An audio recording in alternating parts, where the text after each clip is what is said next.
सावली देते, पक्ष्यांचा आनंद देते, अनेक प्रकारच्या वनस्पत्या देते, अनेक प्रकारचे फलं देते, अनेक प्रकारचं धान्य देते, अनेक प्रकारच्या भाज्या देते. उत्कृष्ट प्रकारची मिरचीला तिखटपणाची चव देणारी माझी माता आहे. गुळाला गोडी देणारी, ऊसाला गोडी देणारी ही माझी माता आहे. फुलाला रंग आणि सुगंध देणारी माझी माता आहे. प्रत्येक भिन्न भिन्न फळभाज्यांना वेगळ्या वेगळ्यांची चव देणारी ही माझी माता आहे.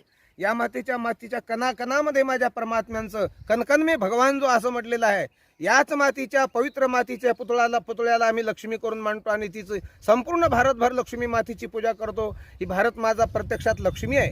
याच मातीच्या एका मातीचा गोळा करतो आणि त्याचा गणपती करतो, कारण ते संपूर्ण विघ्नहर्ता आहे, बुद्धिदाता आहे. याच मातीच्या स्पर्शाने माणसाची बुद्धी वाढीला लागते, याच मातीच्या स्पर्शाने माणसाची बुद्धी चालते. ही माता याच मातीच्या एका पवित्र अशा असणाऱ्या एका पुतळ्यांचं आम्ही आणि हे करतो. अनेक देवदेवतांना जन्म देणारी हिच्यापासूनच गाडगा आहे, हिच्यापासून मडका आहे. ज्या मडक्यापासून आम्हाला पहिल्या मडक्यामध्ये आम्हाला स्नान घातलेलं आहे, दुसऱ्या मडक्यामध्ये आमच्या वारकरी साधू संतांनी काला केलेला आहे. तो काला आमच्या कृष्ण परमात्मा आणि द्वापार युगामध्ये, कारण शिंके लांबविले दुरी अनाधी कालामध्ये मातीचा वापर करून त्या मातीच्या वापरामध्ये गाई म्हशीच्या दुधाला तापवत असताना काही ऊर्जा देणारी काळी माता आहे, भूमाता आहे. यातूनच सुंदर असं दुधाला ऊर्जा मिळायची. त्याच्यातून तुपाचा जन्म होण्यासाठी दही सुद्धा हिच्यामध्ये शांती, हिच्यामध्ये क्रांती आणि हिच्यामध्ये सर्व सुखाची विश्रांती आहे. अशी विश्रांती देणारी ही कृषी माता आहे. म्हणून भारत माझा कृषी प्रधान देश आहे. मी सर्व शेतकऱ्यांना आवाहन करू इच्छितो की मायबाप हो, आपल्या शेतामध्ये एक सुंदर अशी बैलजोडी असणं महत्वाची आहे.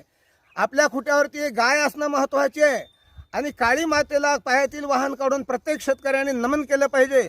आज जरी शेतकरी म्हणत असेल आम्हाला पुरत नाही, तरी या संपूर्ण विश्वातला प्रत्येक मानव शेती मातेतलंच अन्न खाऊन जगतो, शेती मातेतलीच भाजी खातो. शेती आमची साखर देते, शेती आमची भाकर देते, शेती आमची दूध देते, शेती आमची तेल देते, शेती आमची तूप देते. नव्हे आम्हाला भगवान परमात्म्याने दिलेली काया झाकण्यासाठी वस्त्र देणारा काऊस माझी शेती देते आहे. लक्षामध्ये नव्हे कोणाला हवेली असेल, ज्ञानोबाराय म्हणतात देखोनी लोकांचे धवळारे, काय ते जावी आपले तनारे.